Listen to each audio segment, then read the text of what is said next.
I do be reacting if someone blind went into the back rooms. So let's just go on. Meet Bart. Bart is a totally blind 25-year-old, and he just got thrown right into the back rooms. Could he actually survive his journey through the levels, or would an entity see him as an easy dinner? In this video, I'm going to be explaining how I believe a blind person could logically survive the backrooms. And I'm making this video because there are so many shorts talking about how levels would get easier if they were blind, or if entities would not attack a blind person. But I think that, no, levels would definitely be harder, and entities would see them as an easy target. However, I do think that I figured out how a blind individual could survive the first couple levels of the backrooms using logic and reason. Oh. Alright, let's get to the video, and let's break it down. Chad. So this video was inspired by how to logically survive the backrooms, a video by Mr. Mirage. Go check out that video if you want to see that sort of thing. If you want to watch it, definitely a banger video. I recommend it 100%. But for the purposes of this video, let's set up a scenario. For this scenario, we will use Bart, who is fully blind, cannot see at all. Bart isn't real, of course, he is just a PNG file, but for this demonstration, we will see if Bart can survive a few different levels in the backrooms using realistic scenarios. So let's talk about the odds of all this happening in the first place.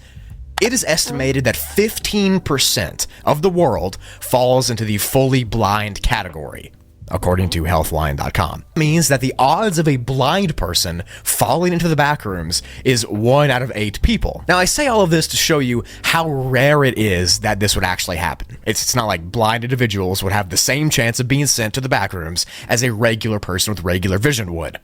But if they did get sent, here's what would happen. For this scenario, I'm relying on the fact that the likelihood is that Bart will be walking with some sort of cane, or a device called a white cane.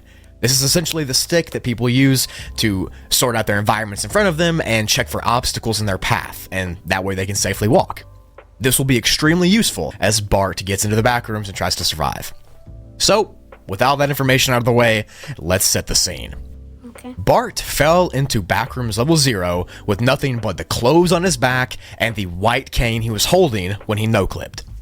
The first thing that Bart would perceive is the change in environment. They would immediately be able to feel and hear the difference that they're in a different place than they just were. As if the fall from the ceiling didn't cue them. Bart would need to stand up and simply observe his surroundings using auditory and physical stimulation for several minutes. He needs to listen to the hum buzz of the lights and use his white cane to feel what's around him, what's in front of him, and to touch the nearest wall. His first order of business will be to touch the nearest wall with his hand and to get a bearing on where he's at.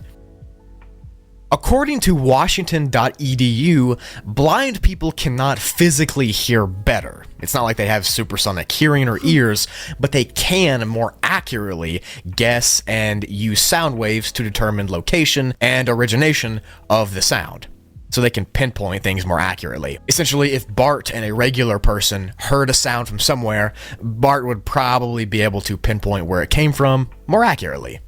This skill will be extremely vital for surviving level 0.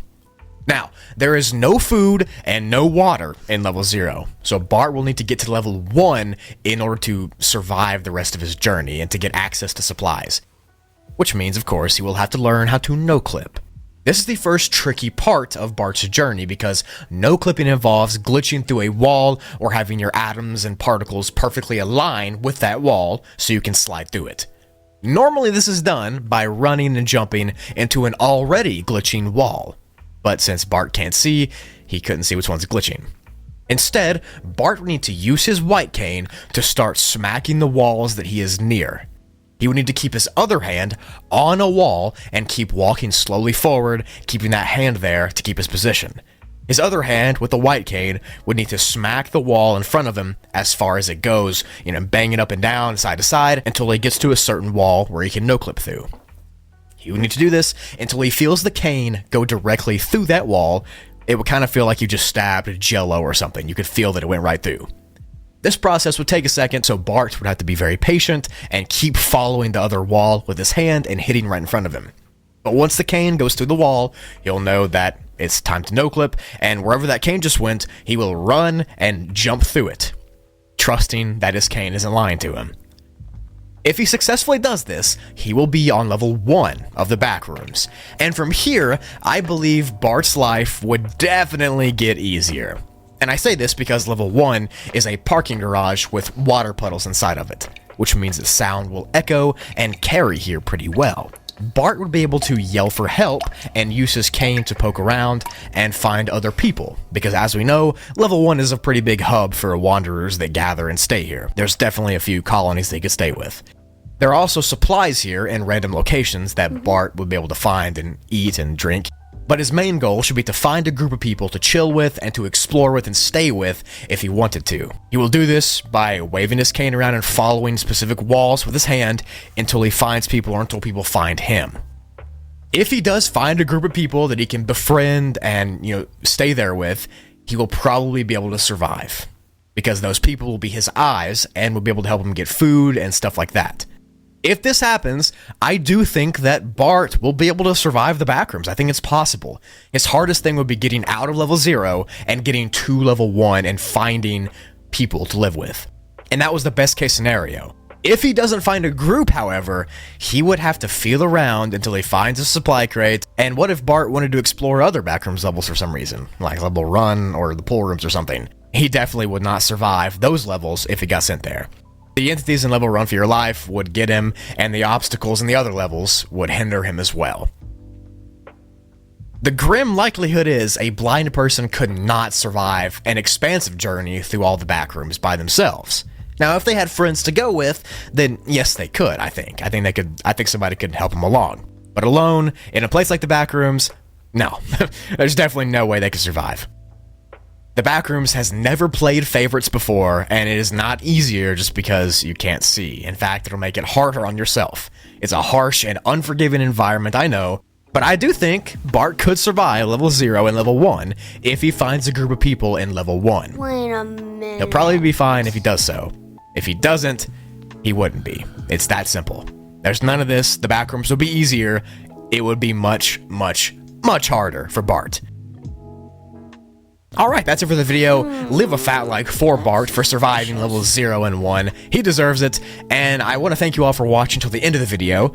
Check out my links in the description below for the footages used today and all that sort of stuff, as well as my Instagram and Twitter and my other channel. I'm uploading a lot of videos over there on Spoogly. I think you'll enjoy it.